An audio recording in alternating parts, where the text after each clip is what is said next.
Hello, and welcome back to Baby Elias's stories. We now return to The Wonderful Wizard of Oz by L. Frank Baum. Chapter 18 Away to the South.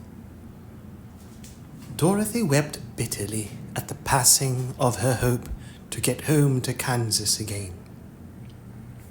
But when she thought it all over, she was glad she had not gone up in a balloon, as she also felt sorry at losing Oz. So did her companions. The Tin Woodman came to her and said, "Truly I should be ungrateful if I failed to mourn for the man who gave me my lovely heart.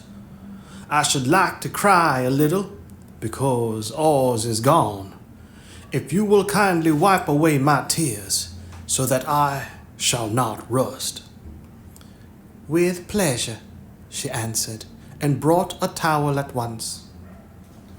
Then the Tin Woodman wept for several minutes, and she watched the tears carefully and wiped them away with the towel. When he had finished, he thanked her kindly and oiled himself throughout thoroughly with his jeweled oil can to guard against mishap. The Scarecrow was now the ruler of the Emerald City, and although he was not a wizard, the people were proud of him. For, they said, there is not another city in all the world that is ruled by a stuffed man. And so far as they knew, they were quite right. The morning after the balloon had gone up with Oz, the four travelers met in the throne room and talked matters over. The Scarecrow sat in the big throne, and the others stood respectfully before him.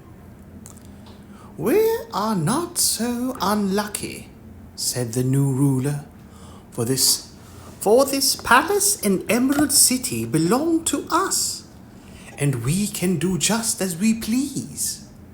When I remember that a short time ago I was up on a pole in a farmer's cornfield, and that now I am the ruler of this beautiful city, I am quite satisfied with my lot." "I also," said the Tin Woodman, "am pleased with my new heart, and really that was the only thing I wished in all the world. For my part, I am content in knowing I am as brave as any beast that ever lived, if not braver," said the Lion modestly. "If Dorothy would only be contented to live in the Emerald City," continued the Scarecrow, "we might all be happy together." "But I don't want to live here," cried Dorothy. "I want to go to Kansas and live with Aunt Em and Uncle Henry." "Well then, what can be done?" inquired the Woodman. The Scarecrow decided to think, and he thought so hard that the pins and needles began to stick out of his brains.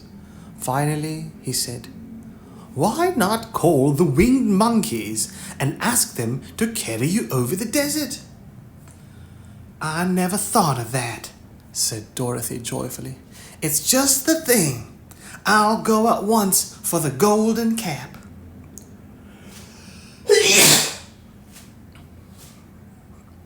When she brought it into the throne room, she spoke the magic words, and soon the band of winged monkeys flew in through the open window and stood beside her. "This is the second time you have called us," said the Monkey King, bowing before the little girl. "What do you wish?" I want you to fly with me to Kansas," said Dorothy. But the Monkey King shook his head. "That cannot be done. he said. "We belong to this country alone and cannot leave it. There has never been a winged monkey in Kansas yet. And I suppose there never will be, for they don't belong there. We shall be glad to serve you in any way in our power, but we cannot cross the desert. Goodbye." And with another bow, the Monkey King spread his wings and flew away through the window, followed by all his band. Dorothy was ready to cry with disappointment.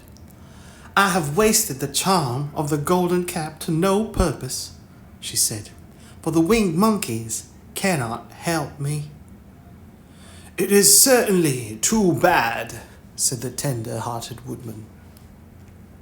The Scarecrow was thinking again, and his head bulged out so horribly that Dorothy feared it would burst. "Let us call in the soldier with the green whiskers," he said, "and ask his advice." So the soldier was summoned and entered the throne room timidly, for while Oz was alive, he never was allowed to come further than the door. "This little girl," said the Scarecrow to the soldier, "wishes to cross the desert. How can she do so?" "I cannot tell," answered the soldier, "for nobody has ever crossed the desert unless it is Oz himself." "Is there no one who can help me?" asked Dorothy earnestly. "Glinda might," he suggested. "Who is Glinda?" inquired the Scarecrow. "The Witch of the South. She is the most powerful of all the witches and rules over the Quadlings. Besides, her castle stands on the edge of the desert, so she may know a way to cross it." "Gilda is a good witch, isn't she?" asked the child. "The Quadlings think she is good," said the soldier, "and she is kind to everyone. I have heard that Glinda is a beautiful woman who knows how to keep young in spite of the many years she has lived." "How can I get to her castle?" asked Dorothy. "The road is straight to the south," he answered, "but it is said to be full of dangers to travelers. There are wild beasts in the woods and a race of queer men who do not like strangers to cross their country. For this reason, none of the Quadlings ever come to the Emerald City." The soldier then left them, and the Scarecrow said, "It seems, in spite of dangers, that the best thing Dorothy can do is travel to the land of the South and ask Glinda to help her. For, of course, if Dorothy stays here, she will never get back to Kansas." "You must have been thinking again," remarked the Tin Woodman. "I have," said the Scarecrow. "I shall go with Dorothy," declared the Lion, "for I am tired of your city and long for the woods and the country again. I am really a wild beast, you know. Besides, Dorothy will need someone to protect her." "That is true," agreed the Woodman. "My axe may be of service to her, so I also will go with her to the land of the South." "When shall we start?" asked the Scarecrow. "Are you going?" they asked in surprise. "Certainly. If it wasn't for Dorothy, I should never have had brains. She lifted me from the pole in the cornfield and brought me to the Emerald City. So my good luck is all due to her, and I shall never leave her until she starts back to Kansas for good and all." "Thank you," said Dorothy gratefully. "You are all very kind to me, but I should like to start as soon as possible." "We shall go tomorrow morning," returned the Scarecrow. "So now let us all get ready, for it will be a long journey."